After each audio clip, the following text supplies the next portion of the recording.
Vamos atender aqui as pessoas que nos escrevem, são muitas, graças a Deus. A gente tem a oportunidade de ver por onde a gente vai, os frutos do programa Direção Espiritual, e toda vez que você partilha a sua vida, a gente tem a oportunidade de falar a muitos corações que estão vivendo a mesma dor, o mesmo conflito que você vive. Padre Fábio, eu tenho 24 anos, vivo em uma família muito religiosa, diariamente participo da igreja, rezo muito, tenho fé, mas tenho um problema que antes não me afetava tanto quanto agora. Sou um desastre quando o assunto é relacionamentos. Todos os meus relacionamentos até hoje, padre, foram rasos e eu sempre saio muito ferida deles. Sou muito intensa e sofro muito por isso. Meu último início de relacionamento, eu me apeguei muito ao rapaz, muito mais do que ele a mim. E isso está me doendo muito agora. Terminamos de uma forma muito conturbada e ouvi dele muitas ofensas que me machucaram muito. Mas por falta de amor próprio, eu não consigo seguir em frente e sigo esperando que ele me procure, acompanhado de um pedido de desculpas. O seu aniversário se aproxima e eu nem sei se devo parabenizá-lo ou não. Padre, gostaria muito de um conselho seu, uma direção espiritual, porque meu coração já está cansado e só de pensar em conhecer outra pessoa, começar tudo de novo desde o início, já me desanima, desde o início. Desculpa, o que devo fazer? Ela não coloca o nome, não quer ser, melhor, coloca, mas não quer ser identificada. Minha filha, você tocou numa questão aqui fundamental. Toda vez que nós estabelecemos um relacionamento com o outro, a gente precisa ter consciência de que a relação com o outro só é boa a partir do momento em que a relação que a gente tem com a gente já está suficientemente estabelecida. É o conceito de pessoa que a gente trabalha no livro Quem Me Roubou de Mim, que eu escrevi justamente sobre essas questões de relacionamento, de pessoas que sofrem muito. Conceito de pessoa inspirado pela antropologia cristã, judaico-cristã, nos diz que a pessoa é aquela que tem a posse de si. Em outras palavras mais simples, né? É aquela que se possui, que é dona de si. É aquela que já conseguiu conhecer-se o suficiente, já tomou posse de si. E porque tomou posse de si, pode se dispor ao outro, pode se oferecer ao outro. O grande problema é que nós estabelecemos relacionamentos sem antes ter feito esse dever de casa. E na posse de si, a gente precisa viver a experiência do amor próprio. Quem não se ama vai ter muita dificuldade de sentir-se amada pelo outro, ou então até mesmo de amar. Você está dizendo aqui que você é intensa demais. Pode ser que essa sua intensidade seja fruto dessa falta de posse de si mesma, que é uma expressão de imaturidade. Tá certo, todo mundo tem o direito de ser intenso, mas a intensidade não pode atropelar o processo, né? Eu não posso atropelar o meu processo no relacionamento, no conhecimento de uma pessoa. Tem que ir devagar. Você não sabe quem o outro é. Você terá de passar pelo processo normativo. Isso é a norma, né? Faz parte de todo o processo de conhecer alguém, dar os passos gradativos. A intensidade já pode ser expressão de uma imaturidade que você alimenta. Precisa ter muito cuidado quando você vai estabelecer um relacionamento com o outro, colocando a sua intimidade, a intimidade do seu coração, colocando seus sentimentos. Então, às vezes não dá certo por isso. Eu ainda não amadureci o suficiente para poder oferecer-me ao outro. Você tem 24 anos, você é muito jovem ainda, e é provável que você vá aprendendo com o tempo. Agora veja bem, esse sofrimento que você passa ao outro, hoje, já que você identificou que ele aconteceu da mesma forma nos outros relacionamentos, significa que pode ser que o erro esteja justamente na maneira como você administra esses relacionamentos. Nós não podemos ficar repetindo conscientemente os mesmos erros. Tenha coragem de colocar para você, de identificar como é que você erra ao estabelecer o relacionamento com o outro. Onde é que você peca, poderíamos dizer, né? Não no sentido de pecado que precisa ser confessado ao padre, não. Mas aquele pecado que você peca contra você mesmo. Você abre mão demais do seu mundo para ter o outro na sua vida? Que às vezes é assim. O namoro começa e você imediatamente abre mão do seu mundo porque você quer agradar o outro. Você abre mão das realidades que você tem, daquelas que já faziam parte de você. Às vezes existem relacionamentos em que os cônjuges exigem até que o outro deixe os seus amigos de lado. Não é possível isso. Não há possibilidade de você estabelecer um relacionamento em que você tenha que abrir mão da sua vida para que aquilo dê certo. Ah, padre, mas o amor não é renúncia? Sim, mas espera o amor concretizar-se, espera você saber que de fato você ama e é amado, para começar a dar passos na direção dessas renúncias. Precisa namorar sem muitas pretensões no primeiro momento. Precisa namorar com mais leveza. Não abra totalmente o seu coração para alguém que acabou de chegar. Você não sabe se isso vai valer a pena. Não quebre a sua intimidade só para ter a garantia de que o outro vai ficar. Não. O amor, ele dá é muito mais fácil você encontrar um relacionamento em que você se sinta amada quando você não espera tanto por ele, quando você não cria tantas expectativas, né? Olha, você já está idealizando até o retorno do rapaz. Já está esperando que ele chegue com uma mala de desculpas, né, para poder recomeçar com você. Isso aqui já é expectativa que você não tem o direito de alimentar. E outra, namoro. O namoro, ele é um ensaio do casamento. Quando você namora, você fica vendo aquilo que pode dar certo e aquilo que não, e aquilo que tem tudo para dar errado. Por isso que ele precisa ter a liberdade de terminar, né? Mas é isso aí, minha filha, faça um investimento em você. Leia esse livro aqui, eu acho que vai te ajudar.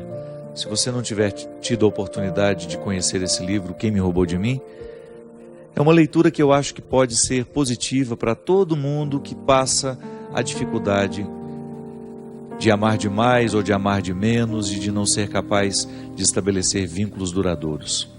Aliás, essa é uma característica dos nossos dias, né? É impressionante como os vínculos são cada vez mais transitórios. Nós temos dificuldade de fazer com que um relacionamento quebre aquela primeira barreira da superficialidade, que ele fique fecundo. E não é só namoro, não. Até um relacionamento de amizade passa por esse risco. Como é difícil a gente alimentar uma amizade profunda. Por quê? Primeiro porque os ambientes que a gente frequenta nem sempre nos proporcionam uma conversa que nos faz ficar amigos. É sempre tudo muito conturbado, sempre todo mundo muito distraído com os celulares e cada um estabelecendo conversas paralelas. Você está conversando com uma pessoa, ela está ali digitando coisas no celular dela e prestando atenção em você ao mesmo tempo. Então nós somos muito superficiais, estamos vivendo de maneira muito superficiais. É natural que os nossos relacionamentos também entrem pela mesma perspectiva, né? Não é possível a gente criar vínculos fecundos com tanta superficialidade. É uma mudança de vida mesmo. Passa pelo conceito de conversão. Interessante, né? A conversão que Jesus nos propõe é justamente a gente ir cada vez mais tomando posse do nosso coração. É um movimento de profundidade, veja bem. É um movimento que faz com que a gente tenha uma busca interior que nunca vai terminar. A superficialidade tem fim, a profundidade não. Quando você opta por viver uma busca de amadurecimento, por exemplo, como essa menina aqui, por que os meus relacionamentos não dão certo? É preciso investigar-se. Não dá para ir fazendo esse rolo compressor, apenas dando a desculpa para si mesmo e para os outros. Eu tenho dificuldade de amar e ser amada. Eu tenho dificuldade de ser fiel. A pessoa nunca toca de fato o cerne das questões, porque ninguém é assim por acaso. Algum motivo ali precisa ser descoberto, ser investigado, para que a gente tenha condições de mexer nele. Aristóteles, um filósofo clássico, dizia que a vida só vale a pena ser vivida à medida em que ela é refletida. Aquele que não reflete a vida que vive, aquele que não reflete a experiência pessoal, diária, nós podemos chamar até isso de exame de consciência, Faz uma leitura cristã disso. O que é o exame de consciência? Aquela oportunidade que a gente tem de voltar os olhos para o nosso jeito de viver, para a vida que nós estamos escolhendo, e aí você ter coragem de ser o seu juiz, de ter coragem de fazer uma interpretação se está sendo justo ou não aquilo que você estabelece para você. Qual é o papel do juiz? A jurisdição é justamente olhar para a realidade, para as partes que compõem aquela realidade e identificar se é justa ou não aquela relação que as partes estão estabelecendo. Eu preciso fazer isso todo dia comigo, você também. Olhar para as escolhas que você faz na sua vida, para o tratamento que você se oferece e saber se você está sendo justo. Muitas vezes nós não chegamos à resposta que essa menina aqui precisa chegar. Por que meus relacionamentos são tão vazios? Por que mesmo ela sendo uma pessoa boa, uma pessoa religiosa, por que apesar de todos esses valores que ela tem, que ela enumera aqui no início, tem uma boa família, pratica uma religião de maneira saudável, é estudiosa, por que com ela alguma coisa está dando errado? Talvez falte estabelecer esse juízo, investigar-se com mais propriedade. E quando o assunto é relacionamento, gente, a primeira coisa que nós precisamos colocar no tribunal é o tanto que a gente se ama. Não podemos negligenciar o amor que a gente se oferece. Que boicote é esse? É um auto-boicote, A pessoa se boicota o tempo todo, porque ela, ao invés de oferecer a ela o amor necessário, isso é, o cuidado, porque como é que o amor próprio se expressa na vida de uma pessoa? Através do cuidado que eu tenho comigo, com o meu corpo, com a minha saúde, o cuidado que eu tenho com a minha alma, com o meu espírito, aquilo que eu me ofereço diariamente, o livro que eu leio, a música que eu escuto, os lugares que eu frequento, os amigos que eu deixo ter uma autoridade sobre mim. Tudo isso é expressão do amor próprio. Quem não se ama não passa no filtro aquilo que se oferece. É igual aqui em Minas, naquele coador antigo, que a gente passava o café. O coador o que era? Era um filtro de pano feito pela nossa mãe para que a gente pudesse tomar a parte do café que nos interessava. Porque vai jogar o pó dentro do café para você ver, para ver se você consegue tomar. Não dá. É preciso ter o filtro de pano, que a gente chama de coador, para que a gente fique com a parte boa do café. Muitas vezes nós não usamos este filtro para perceber o que a gente se oferece. A gente vai causando uma intoxicação da alma, uma intoxicação da mente, uma intoxicação de tudo aquilo que nos gera. Aí você tem todos os significados: mente, coração, alma, espírito. A gente fica poluído. Por quê? Porque a vida, o mundo, as realidades que estão de fora, elas podem ser nocivas a nós. É claro que tem muita coisa boa de fora que vem nos ajudar, nessa consistência humana. Agora, se a gente não passa pelo filtro essas realidades, pode ser que a gente esteja tomando um café envenenado. Pode ser que a gente esteja provocando uma intoxicação dentro de nós, porque a gente não teve coragem de identificar, de colocar ali um filtro que nos ajudasse a ficar mais puros. O amor próprio é esse ponto de partida para que todo relacionamento seja saudável. Quem não se ama, quem não se cuida, quem não faz o dever de casa diário, de jogar amor dentro do coração, e essa é a ação de Deus, é justamente o que Deus faz no coração daquele filho que volta para pedir perdão ao pai. Ele precisou voltar a se amar. Ele precisou identificar que comer a lavagem dos porcos não era para ele. Engraçado, né? Você vê naquele rapaz a identidade que não havia sido totalmente perdida, que é quando ele lembra que ele tem pai. Isso é amor próprio. É o amor próprio que move o coração daquele rapaz ao identificar que aquela miséria, que aquele alimento imundo não era para ele. Minha gente, quantos de nós ficamos nos alimentando de sentimentos estragados que podem ser comparados à lavagem dos porcos? Quantas vezes eu encontro pessoas bonitas, nutridas, com relacionamentos precários, tóxicos, viciantes, aquele pseudo-amor, né? Aquele falso amor, que pode ser comparado a uma lavagem de porco, aquele namoro que não é outra coisa senão um chiqueiro, não há nada de puro naquilo, a pessoa se maltrata o tempo todo só para ter a companhia do leitão, né? Não, pelo amor de Deus, você merece muito mais.